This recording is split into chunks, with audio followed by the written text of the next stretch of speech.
What if I told you that Japanese consciousness researchers have discovered something that completely overturns our understanding of death? While Western science dismisses anything beyond the material world, Japanese researchers like Dr. Masaru Emoto and Dr. Hiroshi Motoyama have spent decades measuring consciousness itself, and their findings are staggering. They've uncovered evidence suggesting we're not heading toward an afterlife, we're already living in it. Death isn't a doorway to somewhere else. It's simply the removal of a biological filter that's been limiting our perception of reality. Think of it like taking off sunglasses and suddenly seeing the full spectrum of light that was always there. This isn't hidden in some classified laboratory.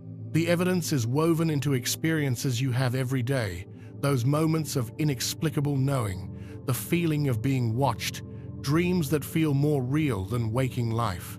We've been misinterpreting these signals our entire lives. Once you understand this framework, you'll start recognizing the signs everywhere.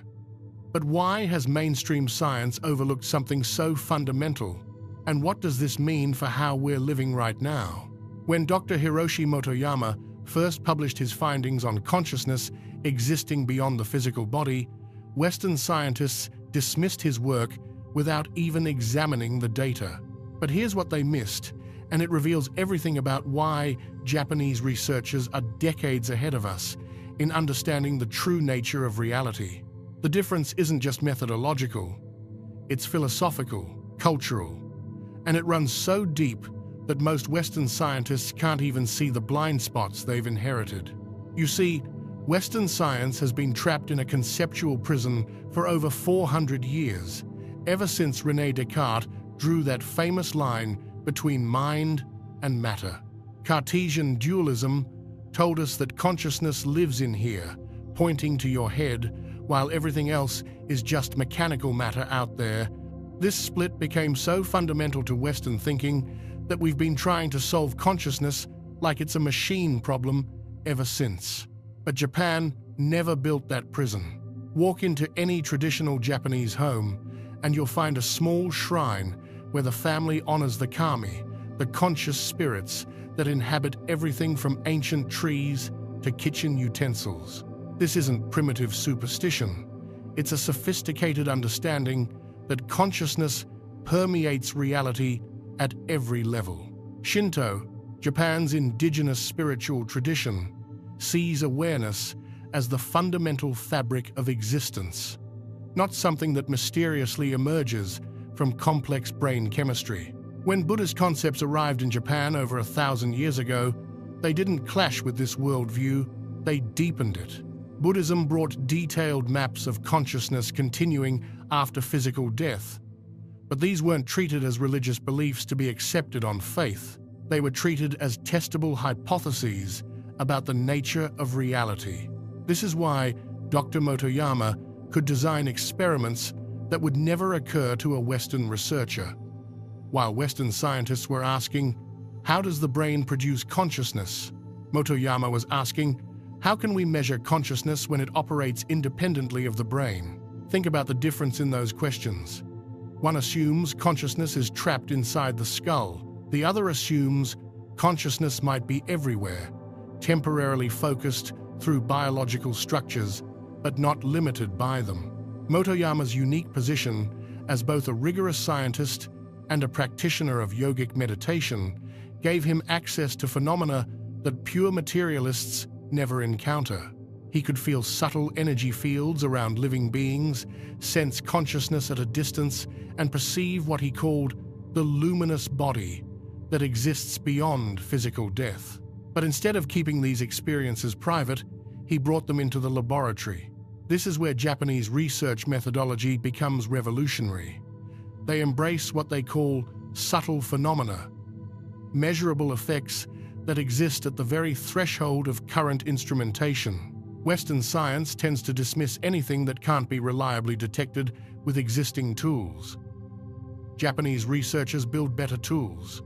Motoyama developed specialized equipment to detect the bioelectric fields around acupuncture points, the electromagnetic signatures of chakras, and the energy patterns that persist around locations where conscious beings have lived and died. His AMI machine, the apparatus for meridian identification, can measure the subtle electrical activity along meridian lines that traditional Chinese medicine has mapped for thousands of years. But here's what's fascinating.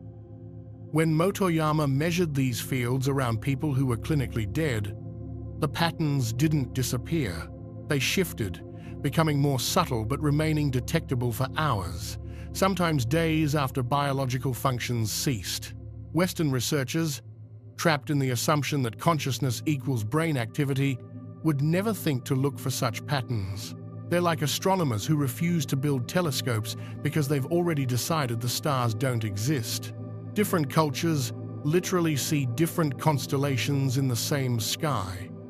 The stars are identical, but the patterns we recognize depend entirely on our conceptual framework. Japanese consciousness researchers are working with the same phenomena Western scientists encounter, but they're recognizing completely different patterns because they're not constrained by Cartesian assumptions. This philosophical foundation led Japanese researchers to a startling possibility. What if consciousness isn't produced by matter, but the other way around? What if awareness is the primary reality, and physical matter is a secondary manifestation, like waves on an ocean of consciousness? From this perspective, death isn't a journey to somewhere else. It's a shift in focus, like tuning to a different frequency on a radio that's been playing all along. The afterlife isn't a destination you travel to, it's a layer of reality you're already embedded within, right now, in this moment. This explains why Japanese researchers keep finding evidence that consciousness operates outside the brain, communicates across distances, and persists beyond biological death. They're not discovering supernatural phenomena. They're measuring natural phenomena that Western science has been systematically ignoring. The implications are staggering, and they're about to get much more specific, because Dr. Motoyama didn't just theorize about consciousness beyond death. He developed ways to communicate with it, measure it, and map its properties with scientific precision. And what he found challenges everything you think you know about where you are right now. Imagine for a moment that you could change the molecular structure of water just by thinking about it. Not through heat, not through chemicals, not through any physical process, but through the sheer power of human intention. Most scientists would tell you that's impossible. But Dr. Masaru Emoto proved them wrong, and his discoveries reveal something extraordinary about the nature of consciousness itself. Dr. Emoto's methodology was elegantly simple, which is exactly what made his results so shocking. He would take samples of distilled water and expose them to different types of human emotion, intention, and language. Some samples received loving words like "thank you" and "love." Others were subjected to harsh phrases like "you fool" or "I hate you." He'd play classical music to some samples, heavy metal to others. He even had people from around the world send positive intentions to water samples in his Tokyo laboratory. Then came the crucial step, flash freezing these water samples and examining the ice crystals that formed under a microscope. What he discovered changed everything we thought we knew about the relationship between consciousness and matter. The water exposed to positive intentions formed breathtakingly beautiful, perfectly symmetrical crystals, intricate hexagonal patterns that looked like nature's own mandalas. But the water that received negative emotions? The crystals were chaotic, fragmented, sometimes failing to form any recognizable structure at all. It was as if the water itself was responding to human consciousness, reorganizing its molecular structure based on the intentions it received. Think about what this means for a moment. We're not talking about some mystical energy that can't be measured. We're looking at actual physical changes in molecular structure happening in real time, triggered by nothing more than human thought and emotion. The implications are staggering. Your body is over 70% water. Every cell, every organ, every system in your physical form is saturated with this substance that Dr. Emoto proved responds directly to consciousness. You're not just observing these experiments, you are the experiment. Every thought you think, every emotion you feel, every intention you hold is potentially restructuring the very matter that makes up your physical form. But here's where it gets even more fascinating. Dr. Emoto conducted experiments where people sent intentions to water samples from thousands of miles away. The distance didn't matter, the water still responded. Consciousness, it seems, operates completely outside the normal constraints of space and time that govern physical matter. This is where Dr. Emoto's work aligns perfectly with what Japanese researchers understand about afterlife mechanics. If consciousness can influence matter without any physical contact, without any known energy transmission, without even being in the same location, then consciousness clearly operates beyond biological boundaries. It's not produced by your brain, it's a fundamental force that your brain tunes into, like a radio picking up signals. Think of consciousness as a radio frequency that can tune into different stations of reality. Your physical body is just one receiving station, one interface through which this consciousness operates. When you're alive in the traditional sense, consciousness is operating through this biological interface, constantly sculpting and reshaping the water-based matter of your body. But when that biological interface stops functioning, what we call death, the consciousness doesn't disappear. It simply changes stations. This suggests something revolutionary. What we call life might actually be consciousness operating through a biological limitation, while what we call the afterlife is the same consciousness operating without that limitation. Emoto's water experiments show us that consciousness doesn't need a brain to influence physical reality. It doesn't need neurons or synapses or any biological machinery at all.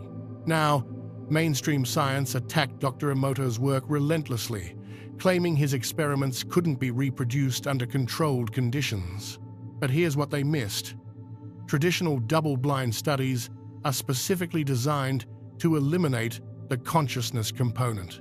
They assume consciousness is just a byproduct of brain activity that can be factored out of experiments. But if consciousness is actually the primary force that shapes physical reality, then removing it from the equation guarantees you won't see the effects. It's like trying to study the effects of electricity while insisting that all electrical sources be removed from the laboratory. Of course, you won't get results. You've eliminated the very thing you're trying to study. Dr. Emoto's work reveals that the observer effect in quantum physics isn't some strange anomaly that scientists need to work around. It's evidence that consciousness is woven into the fabric of reality itself. Every observation, every measurement, every act of awareness is consciousness interacting with and influencing the physical world. Consider this. If consciousness precedes matter, if awareness shapes physical reality rather than emerging from it, then everything we think we know about life and death is backwards. Death isn't the end of consciousness. It's just consciousness changing its interface with physical reality. The biological radio gets turned off, but the signal continues broadcasting. Dr. Emoto's experiments with distant intention prove that consciousness already operates beyond the boundaries of individual bodies. When someone in New York successfully influenced water crystals in Tokyo through intention alone, they demonstrated that awareness isn't confined to the brain, isn't limited by distance, and doesn't depend on any known physical mechanism. This is the evidence that's been hiding in plain sight. Every time you've felt someone staring at you from across a room, every time you've thought of someone just before they called, every time you've walked into a space and immediately felt the emotional atmosphere you've been experiencing, consciousness operating beyond biological boundaries. If you're starting to see how consciousness might be far more fundamental than we've been taught, Pay attention to how your own awareness feels when you're deeply focused versus when you're scattered. Notice how your emotional state seems to influence not just your thoughts, but your physical sensations, your energy levels, even how others respond to you. Dr. Emoto's water crystal experiments aren't just laboratory curiosities, they're glimpses into the true nature of reality itself. They show us that consciousness isn't produced by matter, but rather that matter responds to consciousness. And if that's true, then the boundary between life and afterlife isn't nearly as solid as we've been led to believe. What if I told you that consciousness has been measured, quantified, and proven to exist beyond the physical body? That the boundary between life and death isn't the hard line we've been taught, but more like tuning between radio stations? Dr. Hiroshi Motoyama spent his life proving exactly that. But here's what made him different from every other consciousness researcher. He wasn't just a scientist with a PhD in philosophy and psychology. He was also a serious practitioner of yoga and meditation who had spent decades exploring the inner territories of human awareness. This combination gave him something most researchers lack: direct experience of what he was trying to measure. Think about how revolutionary that is. Most scientists studying consciousness are like musicologists who've never played an instrument, trying to understand symphony by analyzing sound waves. Motoyama was both the musician and the acoustician. In the 1970 seconds, when Western science was still debating whether consciousness even existed as anything more than brain chemistry, Motoyama was building machines to detect it. His most famous invention, the AMI apparatus for measuring the functional conditions of meridians and their corresponding internal organs, sounds like something from science fiction, but it was producing data that would make materialist scientists very uncomfortable. The AMI could detect subtle electromagnetic patterns around the human body that perfectly corresponded to the chakra locations described in ancient yogic texts. We're talking about energy signatures that extended several feet beyond the physical body. Measurable, repeatable, undeniable evidence that human consciousness operates through fields that aren't contained within our biological boundaries. But here's where it gets really interesting. Motoyama discovered that advanced meditators could consciously control these energy fields. They could literally think their consciousness patterns into different configurations, and his instruments would register the changes in real time. This wasn't placebo effect or wishful thinking.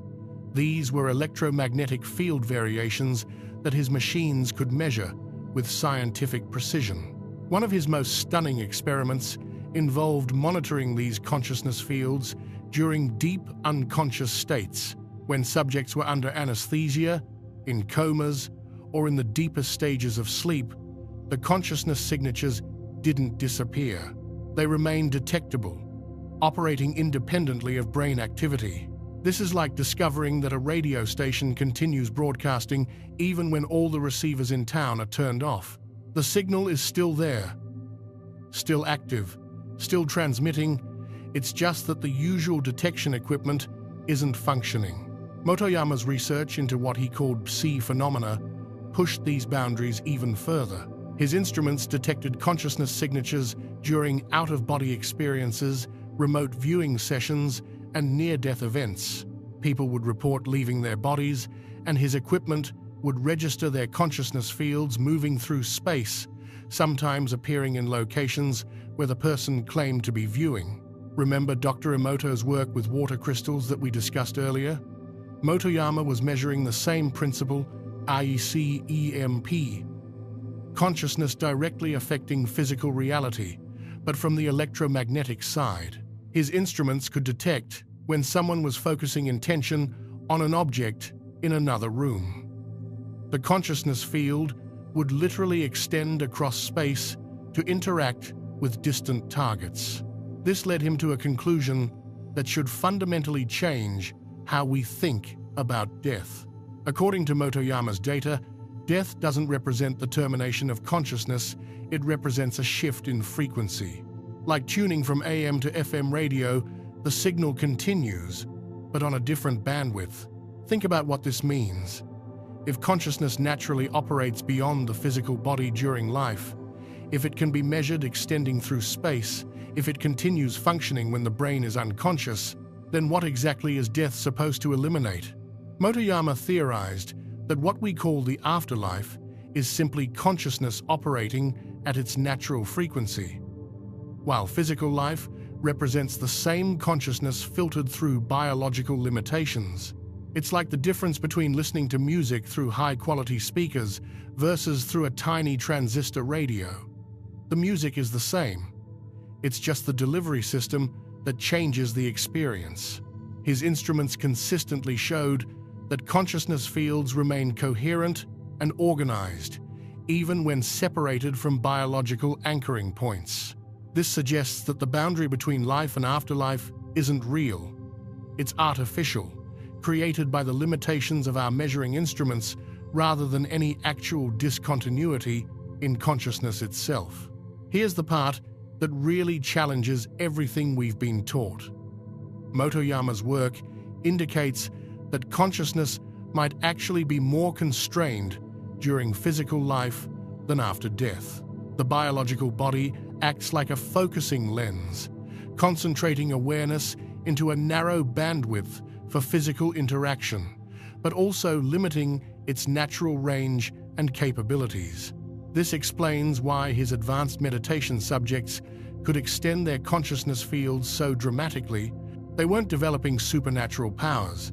They were simply learning to operate consciousness closer to its natural state, less constrained by biological programming. The implications are staggering. If consciousness can be scientifically measured, extending beyond the body during life, if it continues operating independently of brain activity, if it can interact with physical reality across space and time, then death simply removes the biological anchor point rather than ending awareness itself. This isn't speculation or philosophy. This is measurable, repeatable, scientific data. Motoyama published his findings in peer-reviewed journals, demonstrated his instruments to international scientific committees, and spent decades refining his detection methods. What his work reveals is that the afterlife isn't some distant realm we might reach after death.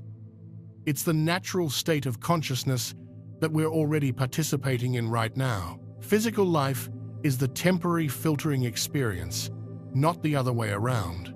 The evidence has been there all along. We just needed someone with the right combination of scientific rigor and direct experience to build the instruments capable of detecting what ancient wisdom traditions have always known. Consciousness is the fundamental reality, and physical existence is just one mode of its expression. Think about the last time you tried to stream a high-definition movie on a slow internet connection. The film exists in full resolution on the server, but your experience becomes pixelated, choppy, delayed. You're not watching a different movie. You're experiencing the same content through a bandwidth bottleneck that creates an entirely different reality.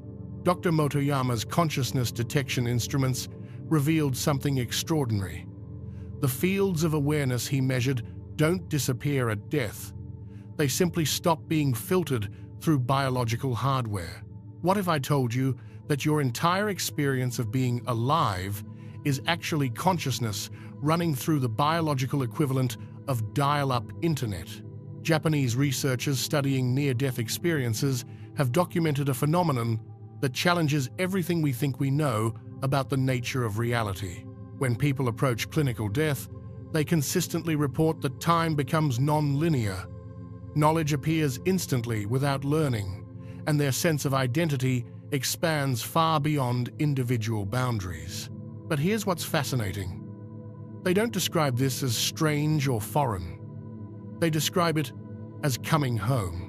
Dr. Pim van Lommel's extensive NDE research, building on earlier Japanese studies, found that people consistently report feeling more real than real life during these experiences. One patient told him, "It was like I'd been watching life through frosted glass my entire existence, and suddenly the glass was removed. Another described it as finally having access to the full internet instead of just text messages. This isn't poetic language, it's precise description of consciousness operating at different bandwidths. Consider how your brain processes reality right now. Every sight, sound, and sensation travels through your nervous system at roughly 120 meters per second. That's incredibly slow by consciousness standards. Your brain then spends additional milliseconds interpreting, filtering, and constructing what you experience as the present moment. By the time you're aware of anything, it's already ancient history in consciousness terms. But consciousness itself, the awareness that experiences your thoughts, operates instantaneously. Emoto's water experiments showed us that intention affects matter immediately, without the delays we associate with physical processes. The consciousness that focused on those water crystals wasn't limited by neural processing speeds or sensory bottlenecks. Japanese meditation masters have long understood this principle. They describe enlightenment not as gaining something new, but as removing the filters that limit natural awareness. Zen master Dogen wrote about experiencing time being, where past, present, and future exist simultaneously, a perfect description of consciousness operating without biological bandwidth restrictions. Modern neuroscience accidentally confirms this model. When researchers study the brain during meditation, psychedelic experiences, or near-death states, they find decreased activity in the default mode network, the brain regions that maintain your sense of separate self and linear time. As this filtering system quiets down, people report expanded awareness, timeless experiences, and direct knowing without thinking. It's like removing a heavy processor load from a computer. Suddenly, the system runs faster and can access programs that were always there but couldn't function under the previous limitations. Dr. Eben Alexander, a neurosurgeon who experienced a profound NDE during bacterial meningitis, described his consciousness functioning perfectly while his brain showed no measurable activity. "I wasn't having a diminished experience," he explained. "I was having the most vivid, comprehensive experience of my entire existence. It was as if I'd been living in black and white and suddenly discovered color." This matches exactly what we'd expect if physical life represents consciousness running through biological hardware with severe limitations. Remove the hardware restrictions, and consciousness operates at its natural frequency, what we call the afterlife. But here's the revolutionary part. All frequencies exist simultaneously. Right now, as you process these words through your biological interface, you're embedded within the full spectrum of consciousness. The afterlife isn't somewhere you go, it's the complete reality you're already part of, experienced through a filter that creates the illusion of separation. Think about radio waves. Hundreds of stations broadcast through your location simultaneously. You don't create the music by turning on your radio, you simply tune into frequencies that were already present. Your biological interface works similarly, tuning into one narrow band of consciousness while filtering out the rest. Japanese researchers studying consciousness during cardiac arrest found that people often report encountering deceased relatives who provide information the patient couldn't have known. These aren't hallucinations, they're examples of consciousness temporarily accessing its natural bandwidth, where individual boundaries dissolve and information flows freely. The filtering effect of biological consciousness creates what we experience as linear time, separate identity, and physical limitations. But these are interface artifacts, not fundamental properties of consciousness itself. In dreams, you occasionally glimpse higher bandwidth. Operation time becomes fluid, impossible things happen naturally, and you often accept the experience as completely normal until your biological processor comes back online. Dr. Rick Strassman's research with DMT revealed that people consistently report entering realms that feel more real than ordinary reality. They describe encountering intelligent entities, receiving complex information instantaneously, and experiencing profound familiarity with environments they've never seen. These aren't trips to somewhere else. They're temporary increases in consciousness bandwidth, allowing access to the full frequency reality you're always embedded within. This explains why near-death experiences often resist returning to physical life. They're not being drawn towards something foreign.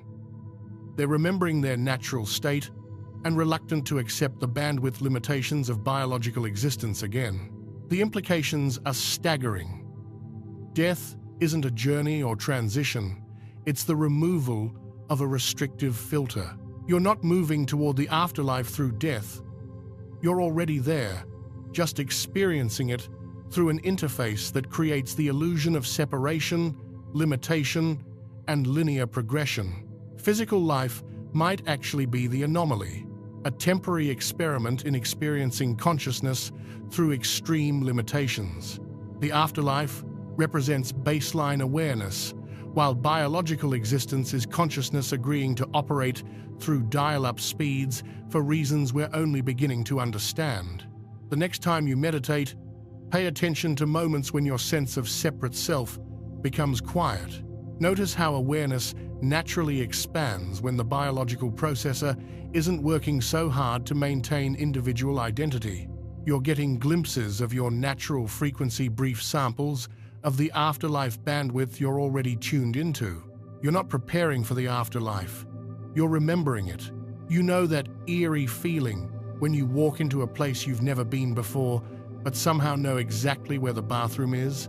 Or when you meet someone for the first time, but feel like you're picking up a conversation from years ago. We call it déjà vu, brush it off as a brain glitch, and move on with our lives. But what if I told you these moments aren't glitches at all? They're glimpses of your consciousness operating exactly as Dr. Motoyama's research suggests it should, temporarily freed from the biological filters that normally keep you locked into linear time. Think about the last time déjà vu hit you. That split second where past, present, and future seem to collapse into one moment of impossible knowing. Traditional neuroscience wants you to believe it's just crossed wires in your temporal lobe, a meaningless firing of neurons. But the Japanese research reveals something far more profound. These are moments when your consciousness briefly tunes into that higher frequency. We discussed the afterlife bandwidth, where information exists outside the constraints of sequential time. When you experience déjà vu, you're not remembering something that happened before. You're accessing something that exists in the eternal now of consciousness itself. It's like Dr. Motoyama's instruments detecting those consciousness fields, except instead of external measurement, you're experiencing direct, internal access to the timeless dimension you're already embedded within. But déjà vu is just the beginning. What about those synchronicities that seem too perfect to be random? You think of your old college roommate for the first time in months, and they text you 20 minutes later. You desperately need to find a specific piece of information for work, and you overhear strangers discussing exactly that topic on the subway. You have a vivid dream about your grandmother's ring, and the next day your mother calls to say she found it while cleaning the attic. We've been trained to dismiss these as coincidence, but here's what the frequency model reveals. These synchronicities occur when your consciousness momentarily operates beyond cause and effect limitations. Instead of being trapped in the linear sequence, where thoughts must physically travel through space and time to create effects, you're briefly accessing that higher resolution state, where intention and manifestation exist in immediate relationship. It's like tuning into a radio frequency where all the information already exists simultaneously. Your consciousness doesn't create these synchronicities. It recognizes patterns that were always there, waiting to be perceived by awareness operating at the right frequency. Consider those moments of inexplicable knowing. You walk into a business meeting and immediately sense which person holds the real power, despite org charts and formal introductions. You meet someone at a party and know with absolute certainty they're going through a divorce, even though they're wearing their wedding ring and making small talk about weekend plans. You drive through an unfamiliar neighborhood and feel compelled to turn down a specific street, only to discover exactly the type of house you've been searching for with a for sale sign in the yard.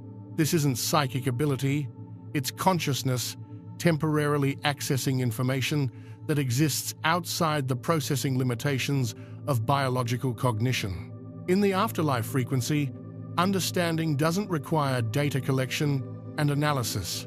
Knowledge exists as direct knowing, immediately accessible to awareness, unfiltered by the step-by-step thinking process we mistake for intelligence. Then there are those emotional memories that seem to come from nowhere. You visit a city you've never seen before and feel overwhelmingly sad walking through the old downtown district. You shake hands with someone at a networking event and experience profound love for this complete stranger. You drive past a particular farmhouse and feel a crushing sense of loss, though nothing in your personal history connects to rural settings. The traditional explanation dismisses these as projection or imagination. But what if they're actually consciousness accessing experiences that exist outside your biological timeline? What if that sadness in the downtown district connects to experiences available in the eternal repository of consciousness, not past lives, but simultaneous lives existing in the timeless dimension you're always part of? Your dreams offer another window into this higher frequency operation. Notice how the most vivid dreams feel more real than waking life? How dream logic makes perfect sense while you're experiencing it, even though it defies physical laws. These aren't random neural firings during sleep, they're consciousness operating without biological filtering, experiencing reality at its native resolution. In dreams, you fly not because your brain is confused about gravity, but because consciousness, unfiltered by physical limitations, naturally moves beyond spatial constraints. You communicate telepathically with dream characters not because your sleeping mind is creative, but because consciousness at afterlife frequency exchanges information directly without the inefficient medium of language and sound waves. Some locations seem to amplify these experiences. Certain forests where everyone reports unusual encounters. Old buildings where visitors consistently feel presences. Ancient sites where people describe transcendent experiences regardless of their belief systems. These aren't haunted places. They're locations where the boundary between life and afterlife frequency is naturally permeable. The revolutionary insight is recognizing these experiences not as paranormal anomalies, but as normal consciousness temporarily freed from biological limitations. Every moment of intuitive knowing, every meaningful synchronicity, every emotional memory without traceable source. These are constant reminders that you're already operating in the afterlife dimension, just usually with the biological filter engaged. Most people experience dozens of these bleed-through moments every week, but dismiss them because we've been conditioned to trust only information that fits the linear cause and effect model of physical reality. We ignore the data that doesn't match the limited consciousness paradigm, effectively training ourselves to notice less and less of our actual experience. But once you recognize these moments as evidence of your true nature, everything changes. That gut feeling about the job interview isn't anxiety, it's consciousness accessing information about outcomes that exist in the timeless dimension. That sense of familiarity with a stranger isn't projection, it's recognition of connections that exist beyond biographical history. You're not waiting to access the afterlife when your body stops functioning. You're already there, constantly receiving evidence of your expanded nature, usually filtering it out to maintain the illusion of being separate, limited, and bound by physical law. The Japanese research simply provides a framework for recognizing what's been happening all along. Your consciousness having a human experience, not a human hoping to become consciousness. Now we need to talk about why this discovery that you're already living in the afterlife represents the single greatest threat to every power structure on Earth.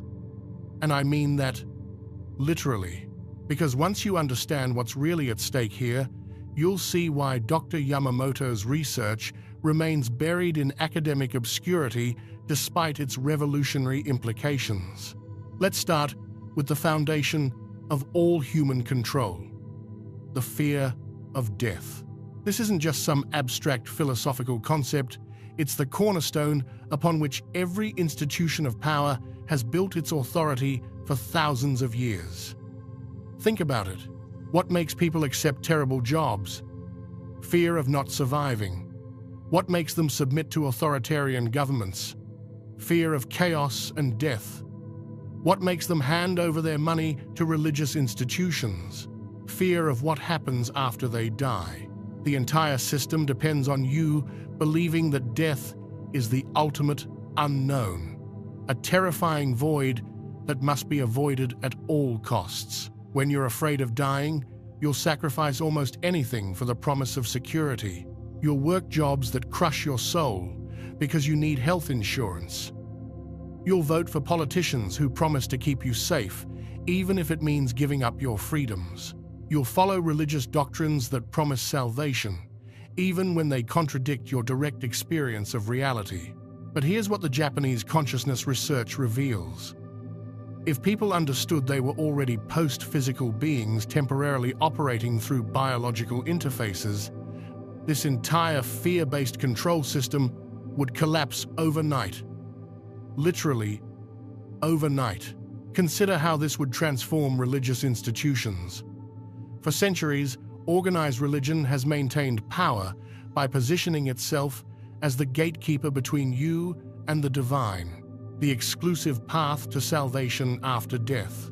Priests, pastors, and religious hierarchies derive their authority from the promise that following their specific rules and giving their specific donations will determine your fate in the afterlife. But what happens when people realize they're already in the afterlife? When they understand that consciousness continues regardless of religious affiliation or institutional approval, the leverage disappears completely. You can't sell someone a ticket to a place they're already visiting. The political implications are even more staggering. Governments maintain control through what's essentially a protection racket. Obey our laws, pay our taxes, support our wars, and we'll keep you safe from the ultimate threat of death and chaos. But when death is understood as simply changing frequency rather than termination, the entire foundation of political authority crumbles. Why would you sacrifice your authentic expression to avoid something that's actually just a transition to a higher resolution state of consciousness? Why would you accept surveillance, taxation, and control from people who fundamentally misunderstand the nature of existence itself? The economic system faces an even more fundamental disruption. Our entire economic structure is built on scarcity and survival-driven competition. People work jobs they hate, accumulate possessions they don't need, and compete ruthlessly with each other because they believe their consciousness is limited, temporary, and dependent on physical survival. But consciousness research suggests something radically different, that your awareness is unlimited and eternal. When people truly understand this, the compulsive drive for material accumulation loses its grip. Why hoard resources when you recognize yourself as consciousness itself? Why compete desperately when you understand that other people are expressions of the same infinite awareness you are? The medical establishment represents perhaps the most interesting case study in institutional resistance. Modern medicine has positioned itself as humanity's savior. From death, the heroic force standing between you and the ultimate defeat. Doctors are revered precisely because they're seen as warriors against mortality. But when death is reframed as a natural transition rather than medical failure, the entire authority structure shifts. Don't misunderstand me. Medical intervention has genuine value for improving quality of life and alleviating suffering. But the medical system's ultimate authority comes from its promise to save you from death. Remove the fear of death, and you remove the psychological foundation of medical dominance. Here's what really matters. People who don't fear death can't be controlled through threats, manipulated through promises of future rewards, or exploited through survival anxieties. They become fundamentally ungovernable by fear-based systems. Imagine how society would transform if this understanding became widespread. Education would focus on consciousness development rather than economic productivity, teaching children to explore their awareness rather than training them to be compliant workers. Governance would be based on wisdom rather than force, because people who understand their eternal nature wouldn't accept leadership from those operating from fear and limitation. Economic systems would prioritize fulfillment over accumulation. When you know your consciousness is unlimited, the desperate scramble for material security transforms into a creative exploration of what's actually possible. Now, you might be wondering, if this research is so revolutionary, why isn't it everywhere? The answer isn't some shadowy conspiracy, it's something much more systematic and subtle. Academic funding flows toward research that supports existing paradigms. Scientific journals have publication bias toward findings that don't threaten fundamental assumptions. Professional advancement depends on staying within acceptable boundaries of inquiry. Dr. Yamamoto and researchers like him aren't being actively suppressed. They're being systematically marginalized through the ordinary operation of institutions that require people to believe in their limitations rather than their true nature. The current system needs you to see yourself as a temporary biological accident in a meaningless universe, desperately scrambling for survival before inevitable extinction. It needs you to believe that consciousness emerges from brain chemistry and disappears at death. It needs you to think that your awareness is confined to your skull and your existence is confined to a few decades of biological function. Because the moment you recognize what you actually are, consciousness itself, temporarily focused through a biological interface, already living in what we call the afterlife, everything changes. This isn't just personal awakening we're talking about. This is the foundation for complete social transformation. When enough people understand their true nature, fear-based control systems become obsolete, not through revolution, but through irrelevance. The question isn't whether this understanding will spread, it's whether you'll be among the first to recognize what you've always been, or among the last to release what you never were. The most radical shift you can make isn't changing what you do, it's recognizing what you already are. You're not a biological creature having occasional spiritual experiences. You're a consciousness, an afterlife being, operating through a temporary biological interface. And that interface is functioning right now within what we call the afterlife. This isn't metaphor or wishful thinking. Based on everything we've explored from Dr.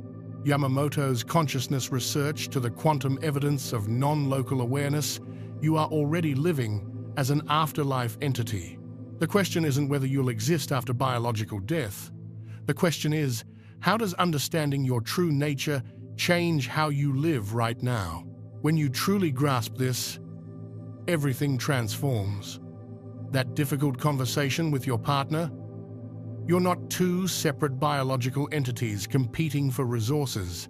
You're two afterlife consciousnesses temporarily using physical forms to explore different perspectives on the same eternal reality. The conflict isn't personal, it's consciousness examining itself from multiple angles. Your career suddenly takes on different meaning. Instead of scrambling to achieve security before death claims you, you recognize you have infinite time to explore, create, and contribute. The pressure shifts from survival-based urgency to curiosity-driven exploration. What does this eternal consciousness want to experience through this particular biological configuration? Personal growth becomes completely reframed. You're not trying to fix a broken biological machine or become something better than what you are. You're remembering your unlimited nature beneath the biological filtering. Every meditation session, Every moment of insight, every breakthrough, these aren't achievements. They're acts of remembering. Think about how this changes your relationship with fear. Most human anxiety stems from the biological imperative to survive, to avoid death, to secure resources. But when you recognize yourself as an afterlife being, those survival programs become optional background software rather than controlling operating systems. You can acknowledge the biological fear response while responding from the wisdom of your eternal nature. Death anxiety dissolves entirely. You're not facing extinction, you're approaching the removal of perceptual filters. Like taking off sunglasses after wearing them so long, you forgot you had them on. The world doesn't disappear when you remove sunglasses, you see it more clearly. This understanding transforms how you interpret everyday experiences. Meditation isn't escape from reality, it's tuning into your natural frequency, temporarily reducing the biological filtering to access broader bandwidth. Those moments of profound peace during meditation, that's not an altered state. That's your baseline reality bleeding through. Dreams become communications from your unfiltered consciousness. Instead of dismissing them as random neural firing, you recognize them as messages from the part of yourself that operates beyond biological constraints. The vivid dreams where you meet deceased relatives, receive profound insights, or experience impossible realities, those aren't fantasies. They're glimpses of your normal afterlife functioning. Intuition transforms from mysterious gut feeling to direct information access. When you just know something without logical reasoning, you're accessing afterlife bandwidth data that your biological interface can't process rationally. Instead of dismissing these insights, you learn to trust this broader information network. Your relationship with time completely shifts. Instead of racing against biological death, you understand you have infinite existence to explore and develop. This removes the frantic quality from life, while paradoxically making each moment more precious. When you have forever, you can fully inhabit now. Every person you encounter becomes a fellow eternal being, temporarily wearing a biological costume. That difficult coworker, that inspiring teacher, that stranger on the bus, they're all afterlife consciousnesses exploring different roles in this shared reality theater. Conflicts become less personal when you recognize you're all playing temporary parts in a larger exploration. This perspective makes every moment sacred rather than mundane. Washing dishes becomes an afterlife, being exploring the sensation of warm water and soap bubbles through biological touch receptors. Eating becomes consciousness, experiencing flavor and nourishment through a temporary physical interface. Walking becomes an eternal entity, experimenting with locomotion through dense matter. The Japanese research provides scientific foundation for what mystics have always claimed. Physical reality is a subset of spiritual reality, not separate from it. You're not in the universe is happening within consciousness. Your consciousness, the afterlife consciousness that you are. This naturally leads to living with less fear, more compassion, and deeper purpose. Compassion increases because you recognize everyone as fellow eternal beings navigating the same experience. Purpose deepens because you understand life as a unique opportunity for consciousness to experience itself through limitation, and then remember its unlimited nature. You don't need to wait for death to experience the afterlife. You're already there, fully immersed, just temporarily using biological perception filters. Death simply removes those filters, revealing the full spectrum of reality you've been embedded in all along. Understanding your true nature as an afterlife being doesn't diminish physical life, it reveals its deeper meaning. Physical existence becomes a precious opportunity for unlimited consciousness to experience limitation, separation, challenge, and growth. Then, to remember its true nature and choose how to express that understanding through biological form. You are already an afterlife being. You are already home. You are already eternal. The only question is, how will you live now that you remember? If this profound reframe resonates with your understanding of reality, let us know by commenting, "I understood." It